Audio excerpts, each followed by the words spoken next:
បញ្ហាសក់ឆេះសក់ខូចសក់បែកចុងសក់គ្មានទម្ងន់សក់ឡើងប្រេងសក់សម្ពោសក់បែកចុងដូចខ្ញុំនេះបងប្អូនទាំងអស់គ្នាឈប់បារម្ភទៀតទៅខ្ញុំមានជំនួយការពិសេសនោះគឺឈុតស្រួលសាន់រីគេសួរខ្ញុំថាប្រើស្រួលសាន់រីនឹងរយៈពេលម៉េចបានកូនសក់ដុំមកក្រាស់អញ្ចឹងខ្ញុំក៏ប្រាប់គាត់វិញថាខ្ញុំប្រើពេល2សប្តាហ៍កូនសក់របស់ខ្ញុំដុំមកឡើងឈោងច្រានអញ្ចឹងមកតែបើថាសិតជំនួយនឹងបំពន់ស្បែកក្បាលវិញតាំងពីខ្ញុំប្រើស្រួលសាន់រីនឹងលើកទី1លើកទី2មកម្លេះជំនួយឬកូនសក់ឲ្យបំពន់ស្បែកក្បាលរបស់យើងឲ្យមានសុខភាពល្អចាប់ផ្ដើមបដោះសក់ឲ្យគ្រាន់ថាពេលដំបូងកូនសក់វានៅខ្លីយើងមើលអត់ទាន់ឃើញអត់ទាន់ច្បាស់អីចឹងតែបើថាប្រើស្រួលសាន់រីនឹងរយៈពេល2សប្តាហ៍អីទៅថាកូនសក់ឃើញច្បាស់នោះចាប់អត់ឈ្នះចឹងហ្មងកាន់តែប្រើកាន់តែដល់ឲ្យសក់របស់ខ្ញុំឥឡូវវែងហើយកាសខ្លាំងហ្មងសាន់រី statement mask អញ្ចឹងបងប្អូនកន្លែងបំមើលការប្រើប្រាស់លើរស័យសក់របស់ខ្ញុំវិញទេសក់ដែលចំពាក់ទាំងប៉ុន្មានគឺវាអត់មានចំពាក់ដូចមុនទៀតទេគឺវាឡើងរលោងមកតាមដៃតែម្ដងហើយមិនត្រឹមតែប៉ុណ្ណោះហើយខ្ញុំទទួលបានថាសក់របស់ខ្ញុំទន់ហើយរលោងតែម្ដងចំពោះឈុតស្រួលសាន់រីហ្នឹងបងប្អូនទិញទៅមានទាំងកក់ផងបតុនផងហើយមានទាំងសរងទៀត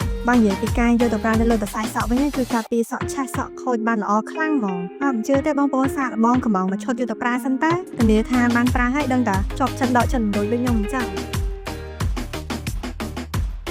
មិនដែរបងប្អូនឃើញសរសៃសក់របស់ខ្ញុំស្អាតអត់បងប្អូនចាប់អារម្មណ៍អាចតាក់ទង page នេះបាន